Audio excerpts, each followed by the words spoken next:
Hello and welcome to the Iron Maiden. My name is Abby and today I'm going to show you what I think about Vynnset's macro game plans. Macro is a huge topic in Flesh and Blood, and it's a massive topic in Vynnset especially, more than many other heroes. So I'm just going to break this down into game plans specifically. What do you come into a game with as your plan, and how do you adapt that as you go as well? So first we need to understand Vynnset's strengths and weaknesses so we can understand why we would play her, what our goals will be based on our strengths, and what we need to avoid doing or getting caught in based on our weaknesses. So Vynnset's strengths, she has a high potential power. So what I mean is when she is working, she has massive power. She has a great setup potential, both because of all the auras she can make, but also because she can have bigger hands than basically any other hero by storing cards in Banish. She also has high value turn-to-turn potential. When you're playing in more aggressive, consistent game plans, you can have very easily 15-16 value per turn. She has a lot of disruption, which helps against a lot of the aggressive decks, and she has great armor to block with. For weaknesses, she loses life to herself, so this means you kind of start on a lower life total than other heroes, because you're going to be paying life for her ability occasionally, and more often just taking blood debt. She is weak to disruption herself. Some disruption doesn't bother her as much as others. For example, Command and Conquer, not as backbreaking to Vynnset as it is to some other heroes, but it is still annoying. And she's weak to some disruption very, very heavily, which we'll get into. She relies on setup. So what that means is in some decks, in some cases, you need to set up in order to win. And if your opponent can punish that, that's a big weakness. The reason you need to set up is because you can be fatigued. Usually for Vynnset, this means running out of good cards, running out of consistent rune chants, and then you kind of take blood debt and do nothing until you die. Doesn't usually mean running out of cards in deck, but the point is the same. Your opponent can block until you die. And a lot of one-use armor. Face is a one-use equipment. Your Vexing Quillhand is a one-use. Your creepers can be multiple, but it's often a one-use, which means that although you have great armor, you can get through it really quickly. With these strengths and weaknesses, we can see that in order to win, Vynnset either has to use her consistent value per turn with disruption in order to beat some decks, or set up large turns and pay life in order to force effects to other decks. So these are two very different gameplay styles already, because we can't separate Vynnset from her highly contextual and separate game plans. This is how we're going to think about macro for this video and going forward. Macro is planning to win the game. Your micro hands, this is how you figure out what to do with your hand, what the best value in your hand is. So when I post puzzles, for example, on this channel, puzzles are all about finding the maximum value in one set. Macro is the opposite. Macro is not thinking about this hand, next hand, all the hands in the future necessarily. It is thinking about how to end the game. How to make sure that you win and your opponent is reduced to 0 life. So it's kind of like a seeing the big picture sort of thing. So for Vynnset, we've got those two strategies we talked about to help us win the game, which of course you have to remember is the goal. Consistent value and setup turns are on our one axis. The cards that help us get consistent value are things like rune gates, especially the ones with disruption. They're going to help both have big numbers of damage, but also reduce our opponent's consistency a little, so we have a higher consistency and a higher value per turn than them. We also have reduced to rune chant. This represents other defensive cards. they already block for a greater number, and in Reduced Rune Chant's case, it also makes a Rune Chant. So it's 5 value, and if it helps you Rune Gate a card, it's worth a lot more. So you can see that side of the spectrum is all about blocking and then sending an attack that is either disruptive or at least highly valuable. So even Phantom Wraith there is a 1 card 8, which is better than most heroes can do. It's one of the best in the game, even though it's just a pseudo vanilla common attack. The other good thing about those attacks on the left side is that they block 3, which is important to get value. If you've got 4 attacks in hand, you can block 9 and send one of them. That's pretty good value. Then on the far right side, you can see Oblivion. Oblivion is the ultimate setup turn card. To play Oblivion, you need to have already set up in previous turns, generally. You can sometimes burst it out in one turn. And you then get a reward, which you then have to make action points to use. So it is in all ways the most powerful, but also the most restrictive setup card. Arcane Cussing, representing these burst rune chant style cards.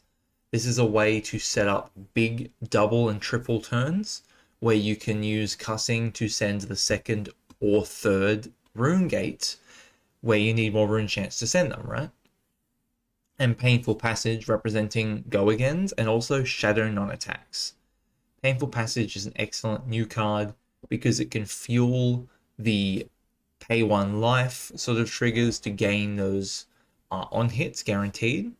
It also can get +3, so it kind of fits into that consistent value strategy. It also blocks 3 to help it go into that. But if you're playing for setup turns, you can give go again, pay 1 life, and importantly, get an extra card in Banish so that you can play it for free. So Painful Passage is very flexible, which is why it's a little bit towards the middle, but it helps you set up these big turns that help you win against the decks that block you. In the middle, we have the 2 all-stars of the deck, really just the most key players in Vynnset. Deathly Wail and Malefic Incantation. Both of these cards guarantee either value for next turn by making rune chants and then you pass and you have them for next turn. So that's on the left side.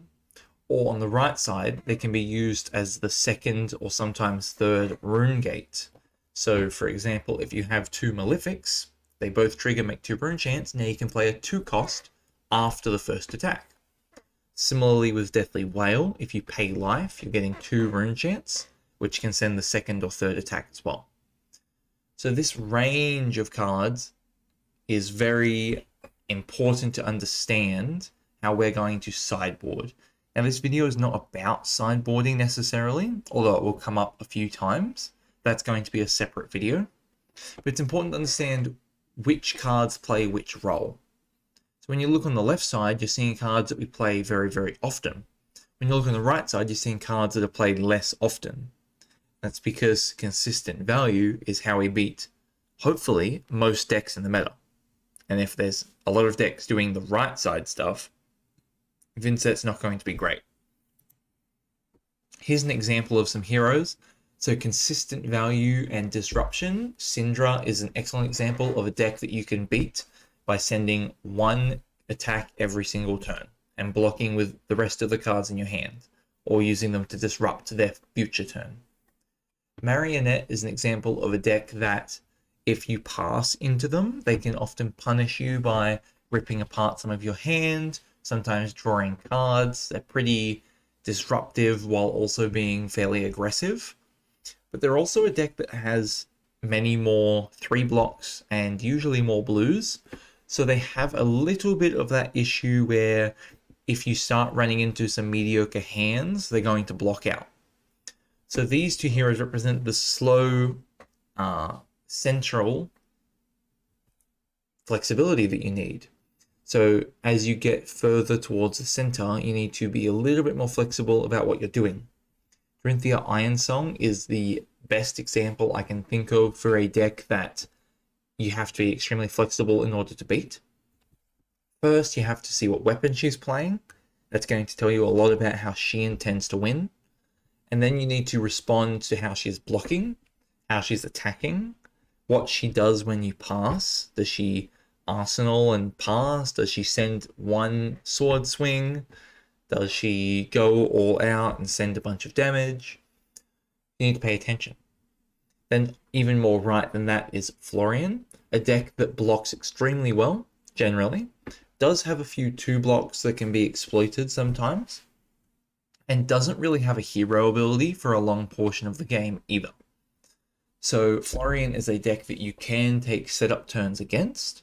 They can punish sometimes, although sometimes they just have so many D-reacts that they can't really do anything except for send Rune Chant and a weapon.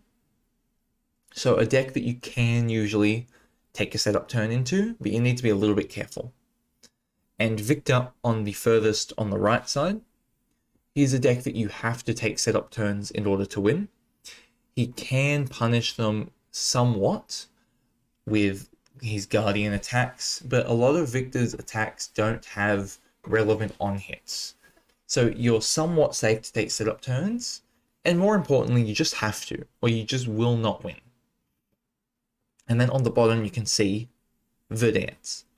Verdansk sits outside of this spectrum, kind of in the middle, because you cannot win against Verdansk with consistent value.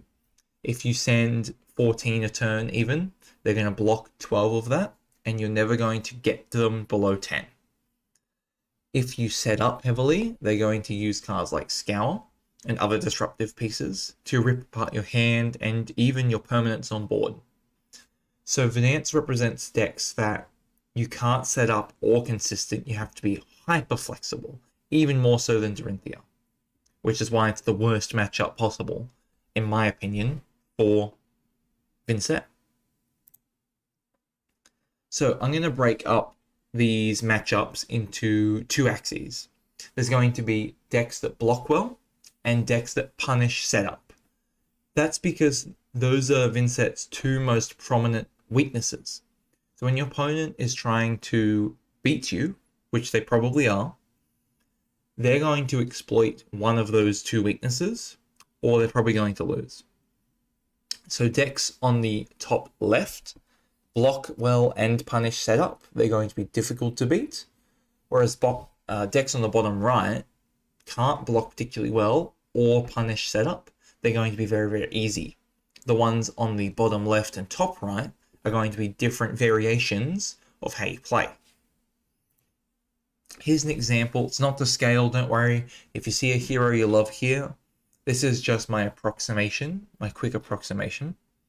So you can see on the bottom right, we'll start with as an easy example, decks like Prism, Syndra, to a lesser example, Fang and the Brutes. They can't really block all that well. Brutes have no blocks, the Draconics have too many reds, and Prism has their own problems with Ward. And they also can't necessarily punish setup turns. So if you pass and set up on Vynnset because you have to, generally into these decks, not because you want to, then they might send a kind of big Phantasm attack which you can pop, or they're going to convert their hand into a fair bit of damage, but they're not going to stop you. And you can generally block out and come back with a very large hand, or a small hand, but you have a spare card in Banish that makes it really, really powerful. On the bottom left, we'll go to next, are decks that can block well, but they can't necessarily punish generally. So prime example of this is going to be Olympia, and to a somewhat lesser extent, Betsy. These decks both block extremely well. Every hand in their deck will block a minimum of 12. They have extremely powerful armor. They have many D-reacts. But because of how they play, they can't usually punish a turn. Both of these decks, when you just pass and let them have 4 or 5 cards, they generally swing their weapon. Sometimes Betsy can swing a disruptive attack, but not usually one that's going to matter, and they can't give it dominate under normal circumstances. To a lesser degree, Original Arachne generally is a fatigue deck. The disruption they do have is significantly less important than the other assassins. They don't take cards from hand or arsenal nearly as often. Then we've got some of the warriors and some of the mechs, as well as Renner. These decks can punish somewhat, but they have clunky hands. So these decks can generally find value by blocking and swinging. So sometimes it's 2 for 2, sometimes it's 1 block, 3 swing, or 3 block, 1 swing. But they want to have a block and attack cycle game plan. The sometimes exception to this is hyper-aggressive max decks, which will punish you if you pass into them, because they'll just be entirely boost cards. But max is usually a bit more defensive, or usually a bit more mid-rangey than that, because they're trying to set up for their combo. So the only way they can realistically punish you is by setting that combo up. Kind of in the opposite vein, Puffin can be very aggressive, but they need to have cogs usually to do that. So if your opponent, Puffin, doesn't have any cogs, you can pretty safely pass into them. They're going to block decently well, but they can't generally punish when they have no cogs. They'll have to draw a card that gives cogs. In the top right, we have decks that can punish, but generally block pretty bad into Vynnset. So Dio and Acilio are prime examples of decks that completely explode at you if you give them a 4 or 5, in their cases 6 and 7 card hands, but they are really bad at blocking and they fall apart to disruption fairly often. On the left hand side of that category, we have people like Bolton, Fi, Slippy. These decks don't have enough blues in order to block out and have a turn. So if they're blocking out, they're not doing anything. And then you can kind of roll into next turn, and they're very unlikely to have the cards to block every single turn. They're going to be taking damage, and they're pretty weak to disruption. But if you pass into them, they can just convert their hand at you. In a kind of similar vein, Riptide and Vynnset have a odd relationship with conversion, where sometimes they just have 4 attacks and they don't really do anything, or 4 traps or whatever, but other times they do explode at you. I'm kind of assuming that this Riptide is going to be more on the aggressive side, like Red Spine Manta, because that is the current Riptide deck. When Riptide becomes more defensive, probably will in the future, put him somewhere else. Katsu's there as well. He punishes with lots of damage, like lots of damage, which is why he's here. But he also blocks a lot better than the others, which is why he's so far on the left side. And then finally, the top left side, there's a lot of decks here that Vynnset struggles into. A lot of these decks aren't particularly good, so even though there's a lot of them in there, you're not seeing them very often. So you've got the Guardians, Victor, Velda, Bravo. I will leave Jarl out for now.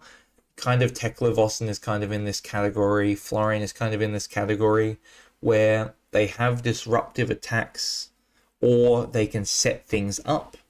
So when you pass into them, they can generally convert into something that's somewhat punishing, either gaining life, gaining armor, or disrupting you. But they can't always, so they're a little bit lower on the punish side. But they can block extremely well. Above that, you've got Jarl. This is a deck that's a little bit unlike the others, can block really well, can punish better than the others by gaining life sometimes, by making frostbites, which really mess with Vynnset's turns, and by destroying key armor pieces. So Jarl is a little bit above these other decks because it punishes in a way that makes Vynnset more sad. Gravy sets up allies. He blocks pretty good as well, although sometimes he has some problems with no blocks. We've got on the low end, on the right side, Mario, Marlin, Uzuri, and Dorinthia.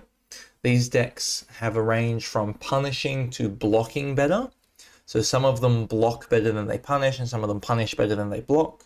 They're all going to be matchups that you need to play flexibly, where your opponent is going to dictate the speed they want to play at, and you need to adapt to that speed. And then all the way in the top left-hand corner is Vynnset. Like I said, horrible, horrible matchup.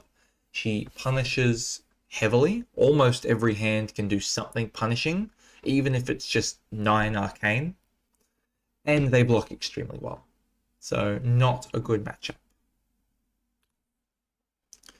So if we look in the bottom left, these are, like I said, matchups that aren't good at blocking and don't have necessarily punishing for Vynnset type hands. So you need to beat them with consistency. If you have to take an off turn once or twice in a game, you'll probably be okay. You need to use your armor to get back in the game after that. So save some of your armor, especially face purgatory, in order to turn from a kind of bad pass, banish pass sort of turn into a strong turn. But generally, these matchups are very easy or a little bit more luck based in some case, like Levia can be a little bit scary, but generally it's not too bad. Bottom left, decks that can block but not punish, so you have to set up to beat them. When you set up against these decks, you're basically asking them to get lucky. If they get lucky several turns over the course of the game, you might lose that matchup because they're going to hit you, disrupt your hand, or gain life or something like that. But generally when you pass into them, they do something kind of innocuous like swing a weapon. So you need to set up for 2 to 3 turns. Use your pace a little bit flexibly. So at the first 3 turns of the game, usually I would set up until you get your tunic counter, and then you would go off, and then you might have 2 turns because you've got some setup left over, then you go off, and then you maybe have 3, and then you go off for the last time. So it's a little bit flexible. In the top right, decks that block poorly, but you need to keep consistent damage and disruption on. These decks will punish you if you let them have their entire hand, or if you banish and pass. So in these decks, you need to not get too fancy. Just swing your 1-card hands for 8, 9, 10, whatever, and use your disruption to keep them off the large hands, as well as using cards like Malefic to keep consistency. So we've got cards like Malefic and cards like Cull as 2 examples of cards that you would probably keep in hand rather than block with. But most other cards like Spare Attacks or, not Malefic, what's that card called? Machinations, that gives Go Again, better off as a block 3. And then in the top left, decks that punish both sides that Vynnset struggles with, requiring you to set up and then punishing you for doing it. You will need to balance your setup perfectly in order to beat these decks. So you need to set up a little bit and then explode at the right time, set up for the right amount of time, and then explode again. But if you do that for too long, like too much setup, they're going to punish you too heavily. Or if you do it too consistently, they're going to block out too much and you're going to run out of gas. So this is a section that requires significant flexibility and knowledge of macro. How do I win this game in which my opponent is going to punish me from both ends? You're going to need to work your ass off, really. Here's a more concrete example I wanted to bring up. Something I've wanted to say in a few videos, but never really came up properly. Vexing Quillhand has many uses, and it's all dependent on what your macro plan is. So into your aggressive decks that don't block well or that you need to keep pressure on, it's your get out of jail free card. You can use it to guarantee a rune gate when you miss out on rune chance, when you have 2 rune chance and you need 4 for an annihilation, something like that. It also can be used against fatigue to power a 2nd or 3rd rune gate on a turn where you have Go Again, but not necessarily rune chance. That's going to be very worth it. But most importantly for today's conversation is saving it for Oblivion. Oblivion requires 6 rune chance to play. Getting 6 rune chance is quite difficult without Vexing Quillhand. Now, of course, you can do things like Dirge, very, very good with Oblivion, or cards like Cussing, or even Malefics, triggering them before your other rune chants die. But the easiest way really is to have a few rune chants and crack Vexing to go up to 6 or above 6, and then you can play Oblivion and then go off with your turn. So if you know that you haven't drawn Oblivion yet in your fatigue game, and you have a turn where you have to choose between setting up or cracking Quillhand, you really need to consider, when I do draw Oblivion, am I going to be able to play it? And if I don't play it, am I going to win? Is Oblivion important enough to me winning the game that I make this turn atrocious, horrible, just to get to it? That's the type of judgment you need to make. Sometimes it's worth using that Quillhand to power out the double or triple turn. But often it's worth keeping and hoping that you get the Oblivion. Let's go through some hand examples to kind of illustrate some of my points. So if this is your hand, you have a few options. It's a really, really flexible hand. So option number 1 would be to banish Deathly Wail, play Malefic, play Shadow Puppetry, pay 1 life, play the Deathly Wail, so now you're coming in for 7 physical and 3 arcane. Then you can close the chain and get 3 rune chants, 1 from the Malefic, 2 from the Wail. Then you can swing Flail for a further 1 and 3 more. So this is 14 damage, which is pretty good. It does have -2 life, so you could count that as 12 value. It doesn't take any setup into next turn. But we're not using our Funeral Moon yet. I want to get back to that in a second. So this is the hand that you would play out if your opponent was very close to dead, where you can sacrifice life in order to push them to be dead sooner.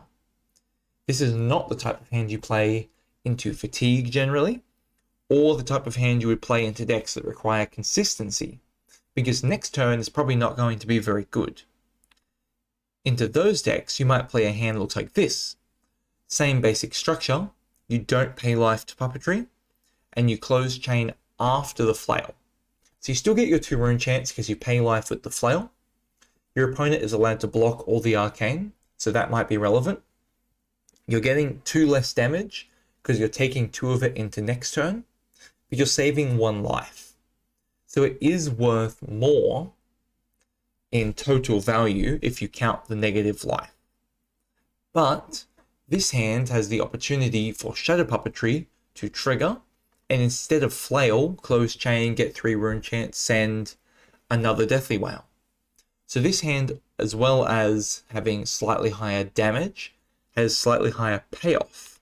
Whereas this hand, if your Deathly Wail hits, your Shadow Puppetry triggers, and you show a Deathly Wail, you can close chain and get a second rune chant, but you haven't got a third one. That's where that Funeral Moon might come in, but we're not to that yet either. You can also do a hand that looks like this. Banish the Wail, play Malefic, play Funeral Moon, and Arsenal the Puppetry. So you're getting -1 value, but you're taking the Deathly Wail into next turn, as well as an extra rune chant. You're taking Malefic with 3 counters, and you're taking a 4th rune chant from Funeral Moon. So you're taking Shadow Puppetry, I'm going to say, is worth quite a lot. It's often worth 4 or 5, maybe even more. Deathly Wail is going to be a 0 card 10 next turn, counting the rune chants. Malefic's going to help you power some extra attacks out as well. So this is the type of hand you might play if your opponent is blocking heavily, or if they are playing a deck that fatigues Vynnset. Let's look at that Funeral Moon again. When you're playing this hyper-aggressive style term, Funeral Moon is the piece that lets you adjust your strategy slightly.